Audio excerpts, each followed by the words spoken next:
Bonjour tout le monde, j'espère que vous allez bien et bienvenue sur la chaîne de l'univers de l'ange Cathy en ce lundi 12 septembre 2022.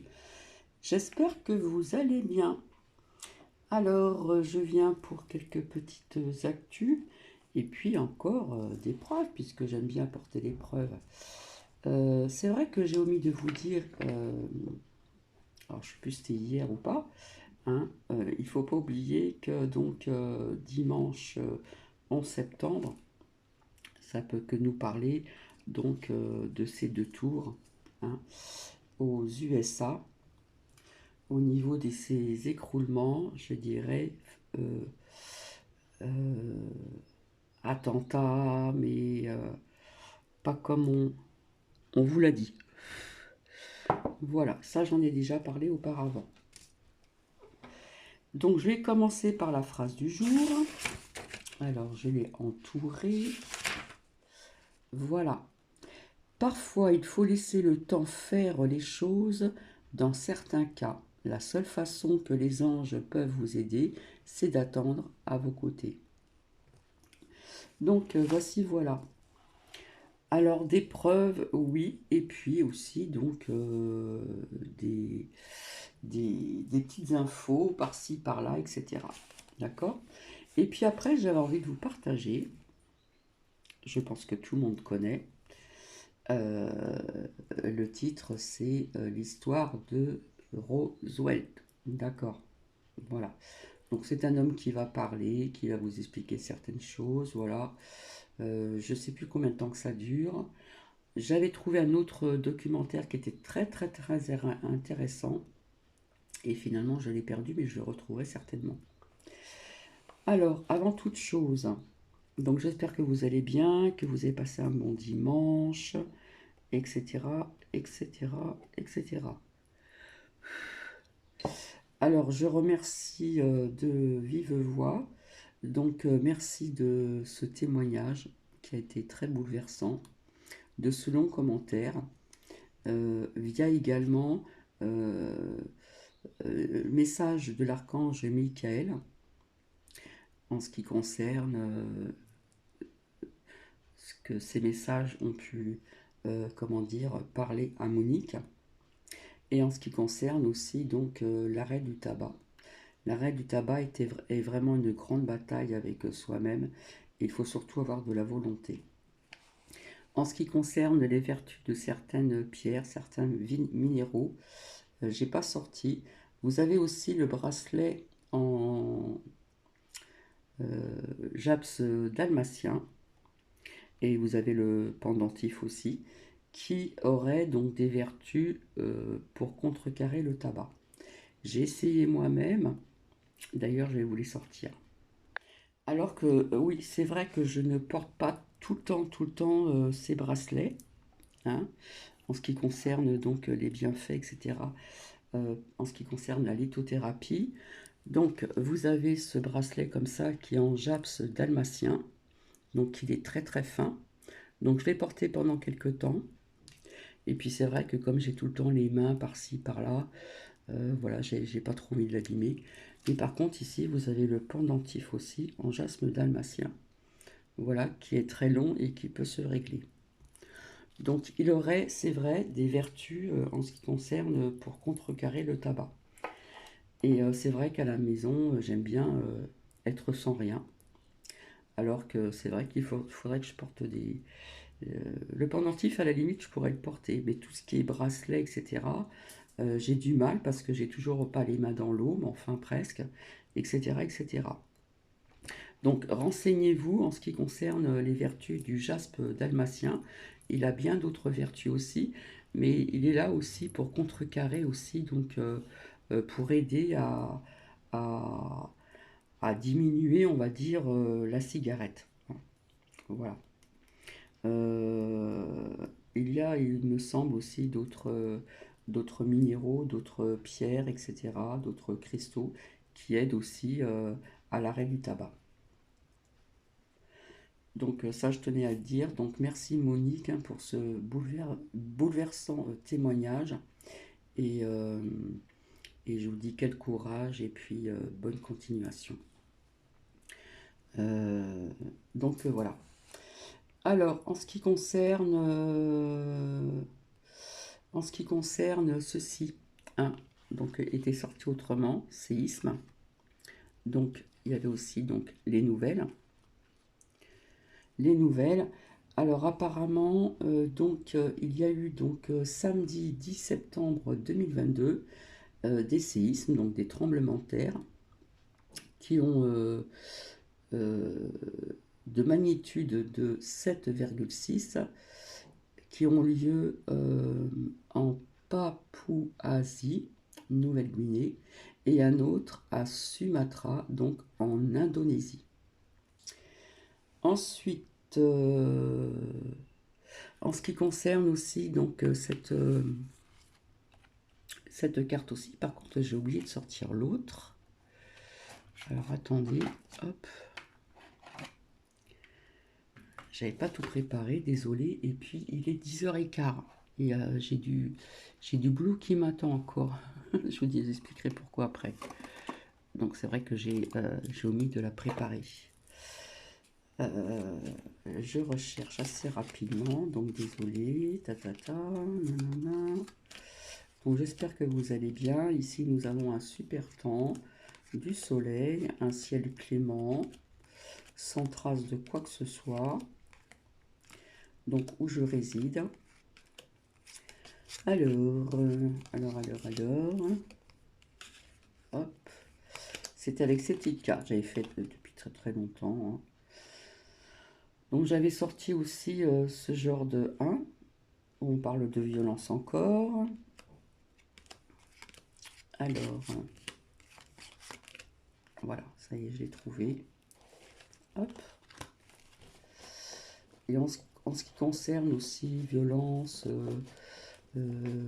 arme blanche, agressivité, machin et tout ça, c'était sorti aussi.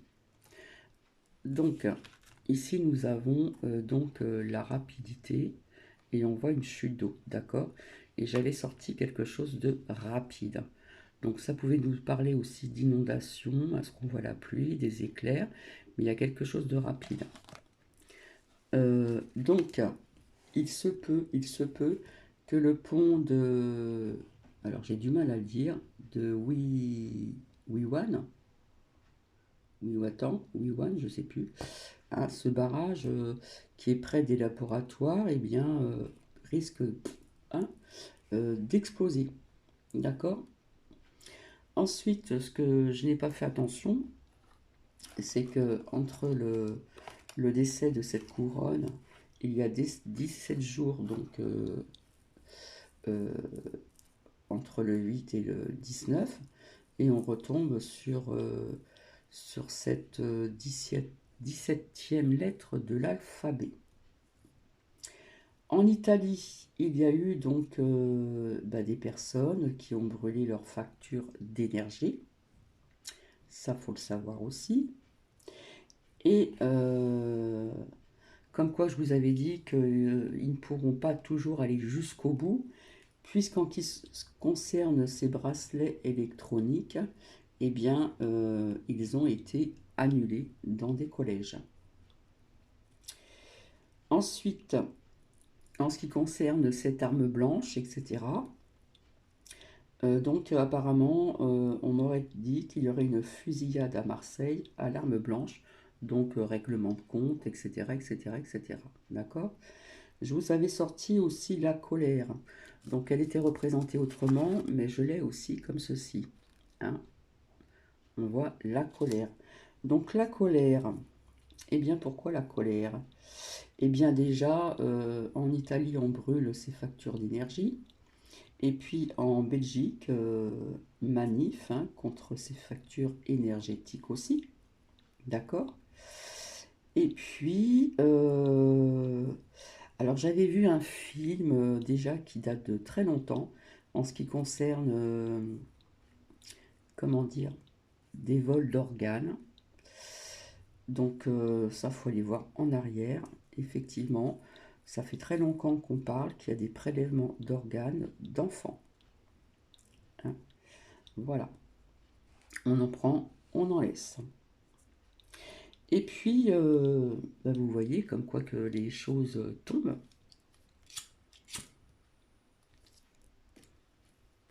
Les choses tombent, puisqu'on parle de au plus loin Land et Jack Land.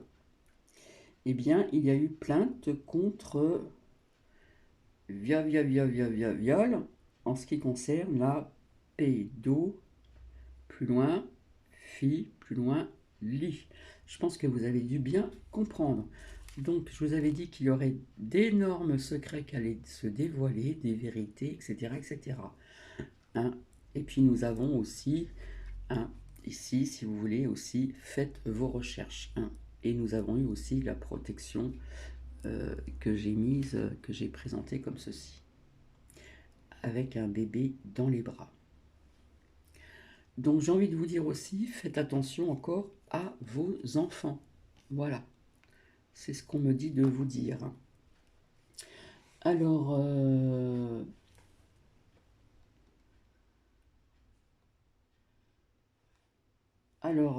on m'a fait savoir, parce que je n'étais pas au courant, tiens, écoutez, le véreux, hein, l'ancien sinistre de la santé, eh bien, a bien dit que les muselières ne servaient à rien.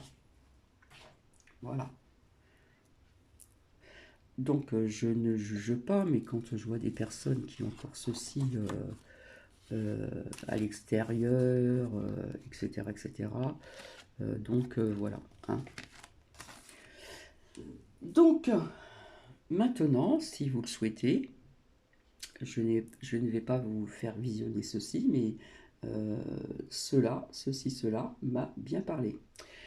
Donc oui, j'ai fait de la récup parce que le bureau, là, je peux pas mettre mes jambes comme je veux. Donc j'ai fait une récup. Je remercie les personnes qui m'ont aidé. Donc je dois nettoyer ce qui va me servir. Alors ça fait comme un bureau de lycéen. Voilà. Donc à nettoyer, désinfecter et puis à rénover, tout simplement. Voilà, donc il sera un peu plus long. Euh, la largeur, on va dire que c'est idem. Et puis au moins je pourrais étaler mes jambes, d'accord, surtout pour mon genou droit. Et puis j'ai un petit casier en dessous, je pourrais mettre des choses en dessous que j'ai sous mon bureau. Par contre, ce qui est embêtant, c'est que je n'ai pas ceci, vous voyez, hop, et ici j'ai quelque chose qui, je peux faire comme ceci, voilà. Donc, je vais vous faire écouter ceci. Après, je suis tombée sur un documentaire sur rapport du Pentagone.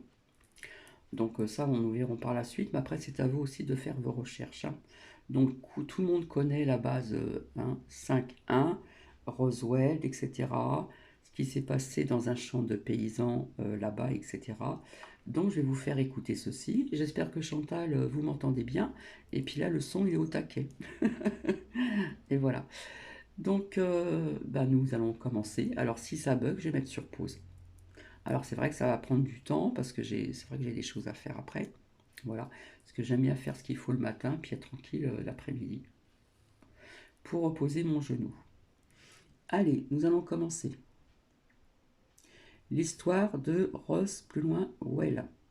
Alors de temps en temps sur l'ordi, j'ai aucune connexion internet et ça n'arrête pas.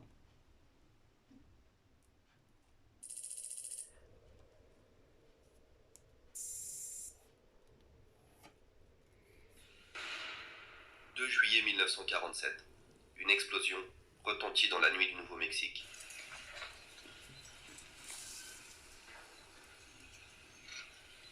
Le lendemain, William McBrazel découvre sur son ranch les débris d'un objet inconnu éparpillés sur des centaines de mètres. Ainsi débute l'histoire de Roswell.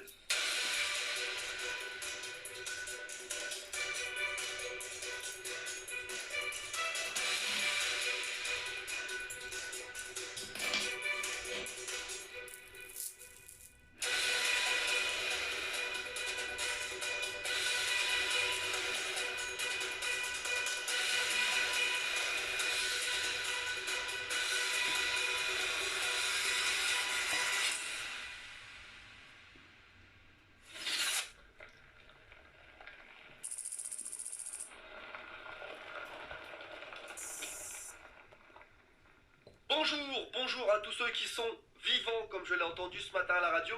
Nous sommes aujourd'hui au Nouveau-Mexique, dans le désert du Nouveau-Mexique. Regardez si c'est pas magnifique. Le Nouveau-Mexique, si vous ne connaissez pas, c'est un état qui se trouve dans le sud des États-Unis, entre d'un côté l'Arizona et de l'autre le Texas. Vous avez tous forcément entendu parler de cette région, vous l'avez vu à la télé, au cinéma. C'est pas loin d'ici qu'a été tournée la série Breaking Bad. C'est ici que se trouve la ville de Roswell qu'on va aller visiter. C'est ici que se trouvent certaines bases américaines de l'US Air Force les plus cachées. En tout cas, on démarre cette journée dans un décor hallucinant.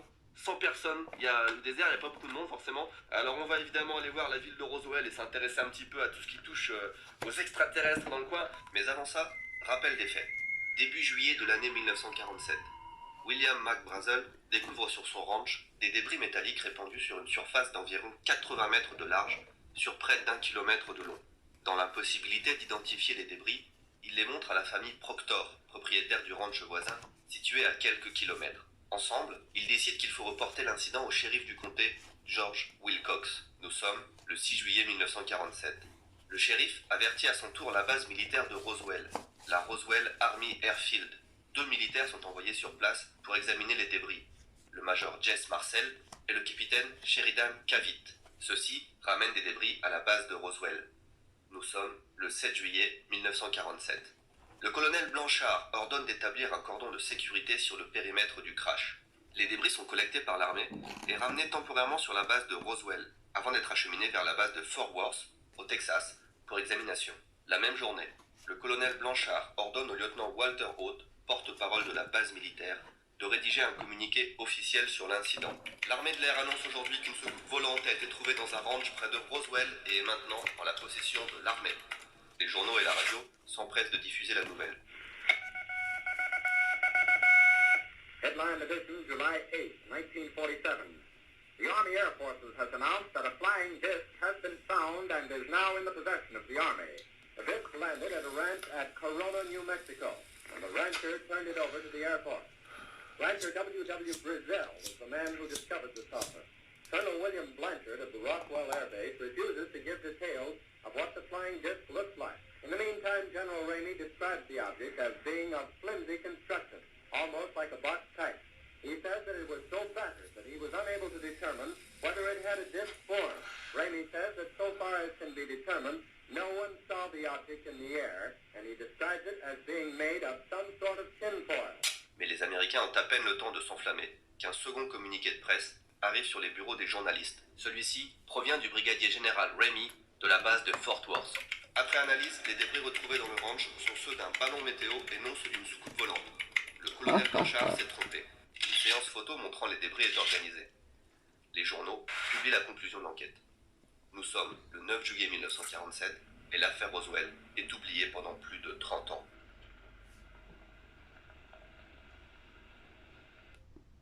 Oui, parce qu'il y avait une personne qui avait pris une partie de ces débris. Ça faisait comme du papier aluminium. Et si vous voulez, c'était froissé. Pof, ça redevenait droit. D'accord? Donc, ils ont fait croire que c'était comme du papier aluminium. Voilà. Et donc, on a fait croire que cette personne mentait. D'accord? Et ce paysan a été pour dire la même chose. Bon, j'ai pas roulé 5 minutes que déjà je tombe sur une ferme abandonnée. Il faut juste que je m'assure que ce soit vraiment abandonné à 100% parce qu'aux États-Unis, dans cette partie des États-Unis, on aurait vite fait de se prendre un coup de fusil quand on est sur une propriété privée. Là, ça m'a vraiment l'air vieux.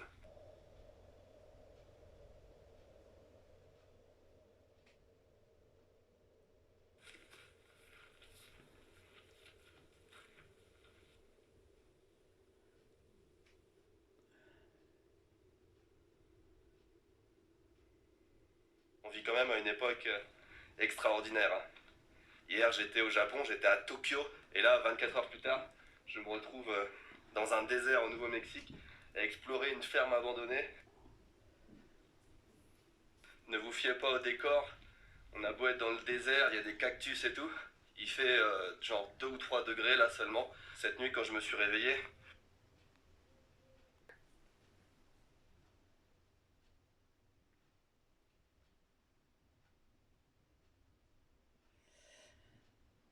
Et ça bug, et ça bug. Voilà, il y avait une... Il faisait même moins 6 degrés, donc c'est vraiment très froid. Le bon côté, c'est que j'ai pas à me soucier du coup des serpents, des scorpions et des bestioles comme ça.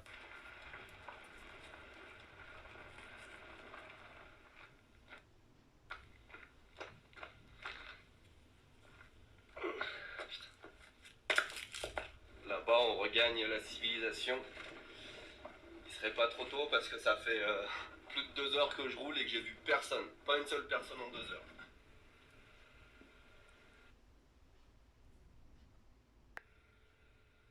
J'hallucine là, je viens de me taper des kilomètres de route dans le désert et la seule voie pour m'en sortir, c'est une propriété privée, mais merde. Et la route principale, elle est juste là-bas. Je vais être obligé d'y aller, puis si on me dit quelque chose, je m'excuserai, mais c'est tout quoi.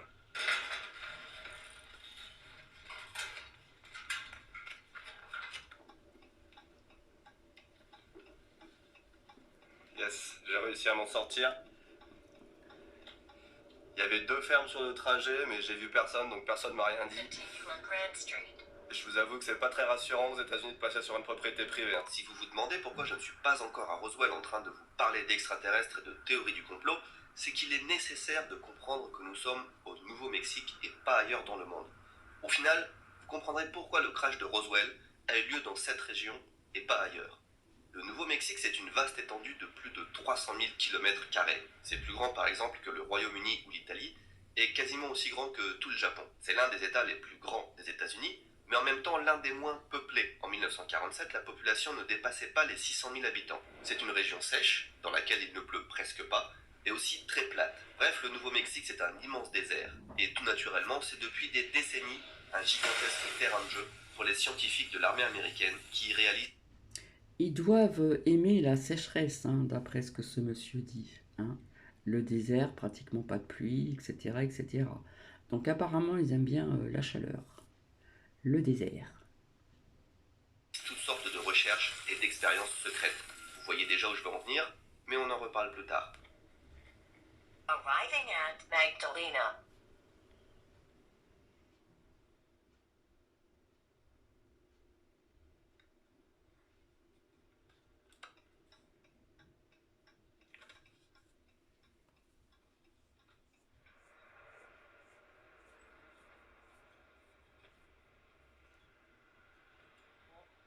Je viens de m'arrêter dans un village.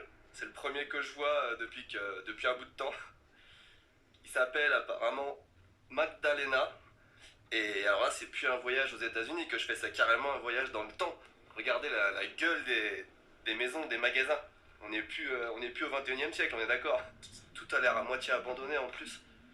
Tout est tellement cliché avec les drapeaux américains devant la porte, les pick-up, les saloons. Il y a même un marché à l'office. On est dans un western en fait. Ce village figé dans le temps est l'occasion parfaite de vous parler de l'année 1947 et de la vie au Nouveau-Mexique à cette époque. En effet, à ce stade du récit, que vous soyez sceptique ou convaincu que les extraterrestres ont visité Roswell en 1947, vous devriez déjà vous poser plusieurs questions. La première, comment peut-on confondre un vaisseau spatial avec un ballon météo? Ensuite, pourquoi cette affaire n'a pas fait plus de bruit à l'époque? Et aussi, comment les gens ont-ils accepté aussi facilement le changement de discours de l'armée qui transforme un vaisseau extraterrestre en ballon météo en quelques heures? Voici quelques explications. En 1947, au Nouveau-Mexique, on n'avait pas la télé. Peu de personnes avaient le téléphone et on s'informait par le biais de 2 journaux et de 2 stations de radio locales.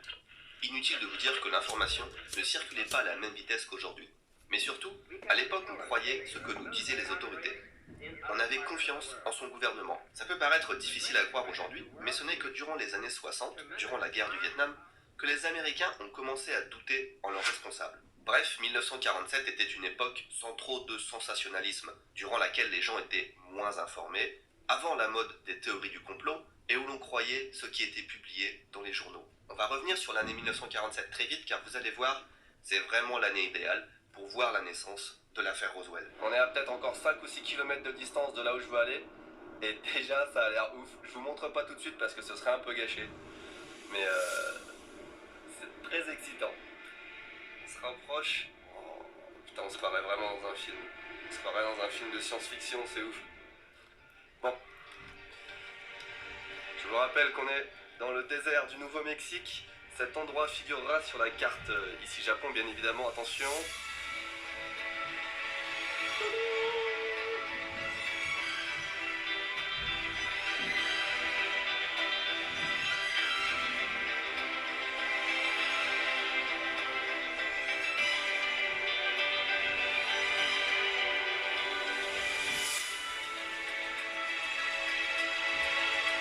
Vous voyez les rails là?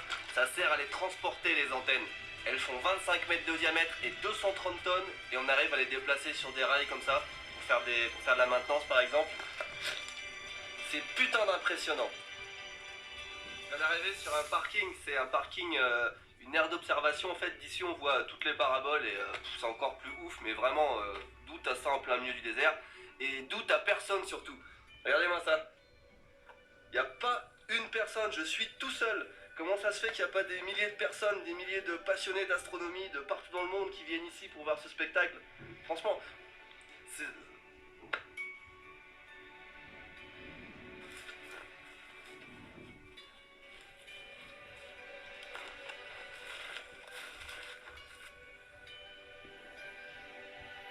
Je viens de rentrer sur le site de l'observatoire. C'est tellement cool qu'ils autorisent les touristes à rentrer sur au moins une partie de la zone. C'est tellement cool.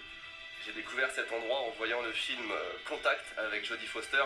Il est sorti en 97, donc j'ai dû le voir en 98, Très beau film. en cassette, un truc comme ça. Donc ça fait 20 ans que j'ai vu cet endroit et que je me suis dit putain, ça doit être trop bien. Contact, un très beau film avec Jodie Foster.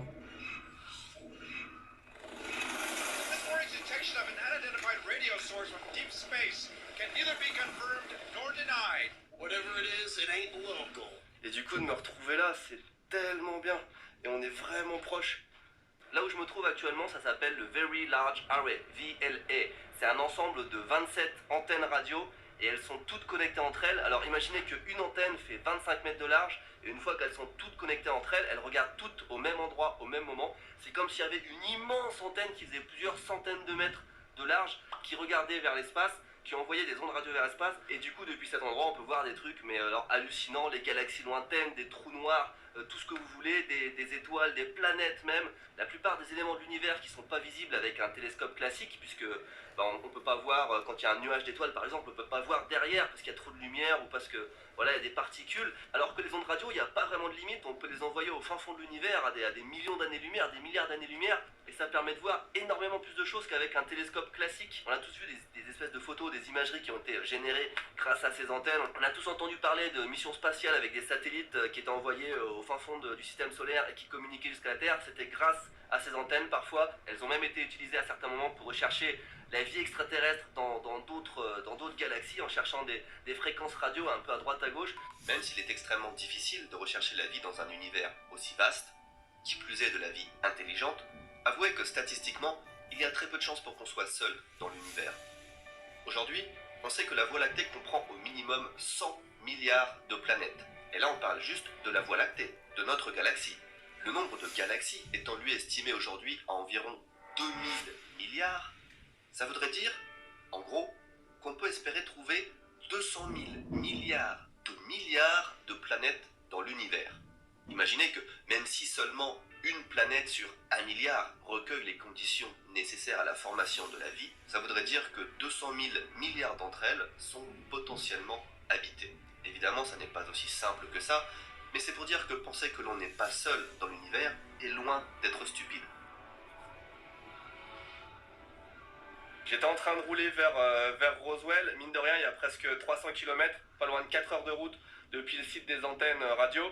Et qu'est-ce que je vois? Je vois sur la droite, à 5 miles d'ici, 7-8 km, un silo de missiles indiqué par un panneau. Et regardez ce qu'il y a marqué là, Trinity Site. Et si vous ne savez pas ce que c'est que le Trinity Site, c'est là que la première bombe nucléaire de l'histoire a été déclenchée. C'était les tests de la bombe nucléaire avant de les balancer sur le Japon. Et ce site, je pensais pas qu'il était accessible au public. Normalement, c'est sur un... Il y a énormément de bases militaires et normalement, ce site d'essai, c'est sur une base militaire. Je savais pas que c'était dans le coin, donc je suis... c'est une bonne surprise. On va tourner à droite, on va voir ce qu'il y a.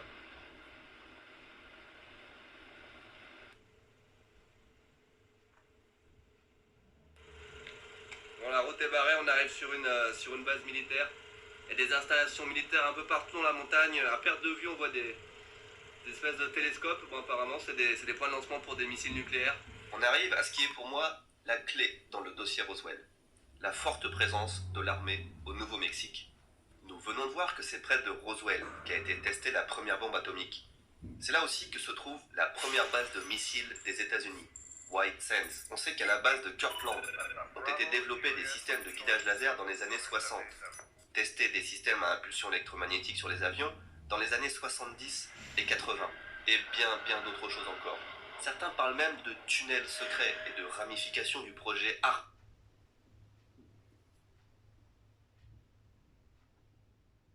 Modifier la météo.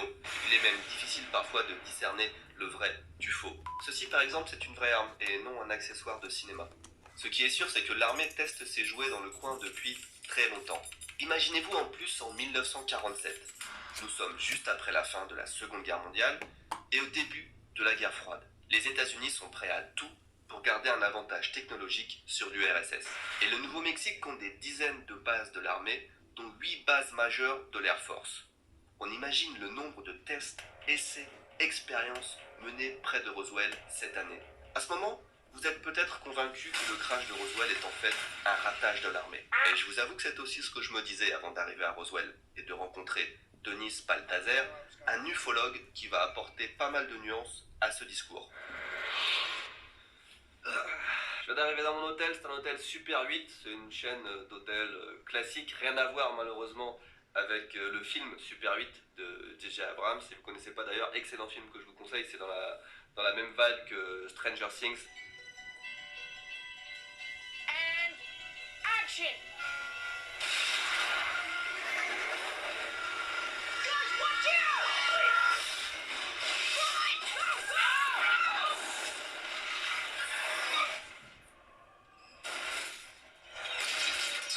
Je l'ai vu ce C'est pas très film. tard, il est 8h10, mais je vais m'arrêter là pour aujourd'hui. Je vais juste recharger les batteries, enfin, les batteries de la caméra, mes batteries aussi, et les batteries de la caméra.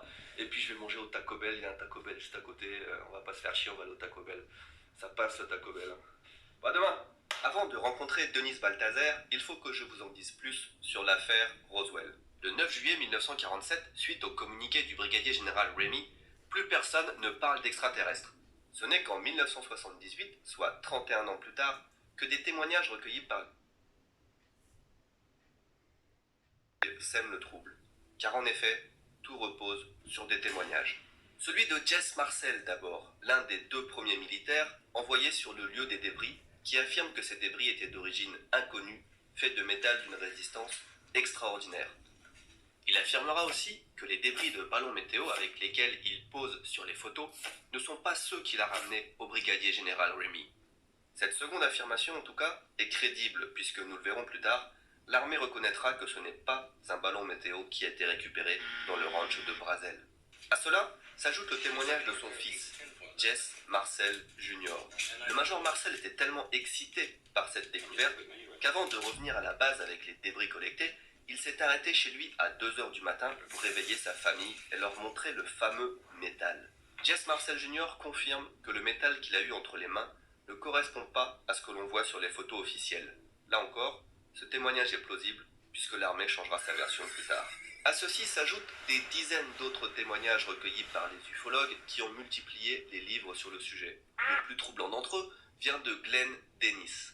Le 8 juillet,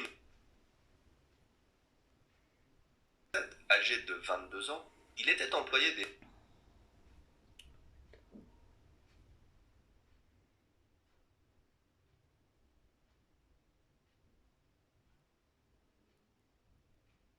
Funeral Home à Roswell. Ce jour-là, il reçoit en l'espace de 45 minutes 2 coups de téléphone étranges venant de l'officier de la morgue de la base militaire de Roswell. Celui-ci lui demande d'abord la taille des plus petits cercueils hermétiques dont il dispose. Puis, lors du second appel, pose des questions sur le processus de conservation de corps restés plusieurs jours dans le désert et l'effet que les produits utilisés peuvent avoir sur les tissus, le sang, la composition chimique du corps, etc. Glenn Dennis raconte également qu'il s'est rendu plus tard à la base, qu'il y a vu des débris métalliques et surtout croisé une infirmière qu'il connaissait bien. Celle-ci l'a mise en garde de partir au plus vite avant de s'attirer des ennuis. Le lendemain matin, ils se rencontrent à nouveau et l'infirmière lui décrit qu'elle avait assisté à une autopsie et devait prendre des notes. Une expérience horrible selon elle. Elle lui décrit même les corps, petits, gris, avec une grosse tête, de gros yeux et seulement 4 doigts à chaque main. Quelques jours plus tard, l'infirmière disparaît. Pour Glenn Dennis, qui n'a jamais voulu donner son nom, elle a été effacée par l'armée. Pour l'armée, elle n'a jamais existé et Glenn est un menteur. Enfin, notons le témoignage du lieutenant Walter Haut, celui qui a rédigé le premier communiqué de l'armée parlant de secoupes volantes.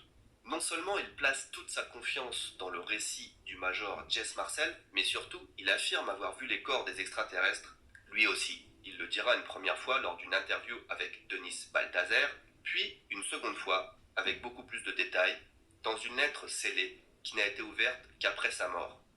En juillet 1947, j'étais en poste à la base aérienne militaire de Roswell, au Nouveau-Mexique, comme officier de relations publiques. J'ai appris le 7 juillet que quelqu'un avait fait état de restes d'un engin qui s'est écrasé. J'ai appris que de nouveaux rapports civils relatifs à un second emplacement au nord de Roswell étaient arrivés. Mardi matin, le 8 juillet, j'ai assisté à la réunion habituelle du personnel à 7h30. Quelques débris ont été passés autour de la table. Je n'avais jamais vu un tel matériau de toute ma vie. Des morceaux qui ressemblaient à des feuilles métalliques de l'épaisseur d'une feuille de papier, mais extrêmement résistantes. Personne ne fut capable d'identifier les débris du crash. Vers 9h30, le colonel Blanchard a téléphoné à mon bureau et a dicté le communiqué de presse déclarant que nous avions en notre possession un disque volant provenant d'un ranch au nord-ouest de Roswell. Le colonel Blanchard m'a emmené personnellement au bâtiment 84. En approchant du bâtiment, j'ai observé qu'il était étroitement gardé aussi bien au dehors qu'à l'intérieur. J'ai été autorisé, à une distance de sécurité, à observer pour la première fois les objets récupérés. Ça faisait environ 3,5 à 4,5 mètres de longueur, pas autant en largeur, et environ 1,8 mètres de haut, et plutôt en forme d'œuf. L'éclairage était faible, mais sa surface m'a semblé métallique. J'ai pu voir 2 corps sous une bâche en toile. Seules les têtes dépassaient de la bâche. Les têtes m'ont semblé plus grandes que la normale, et la disposition de la bâche suggérait qu'ils avaient la taille d'un enfant de 10 ans. Je suis convaincu que ce que j'ai observé était une sorte de vaisseau et son équipage venu de l'espace. Ok, Roswell, on y est. Comme vous le savez tous, cette ville du Nouveau-Mexique est connue mondialement pour abriter la plus grande usine de... Donc voici, ça fait 38 minutes, je continuerai, je ferai ceci en 2 parties, parce que je reviens vers vous, certes, mais j'ai un chilling con carne à faire, et puis après à nettoyer un petit meuble, etc., etc. Donc je vous dis à plus tard, après vous pensez ce que vous pensez, voilà, on en prend, on en laisse. Perso, cela résonne énormément en moi. Voilà. Donc sur ce, je vous dis à plus tard. Et puis, je vous fais des bisous. Bisous, bisous.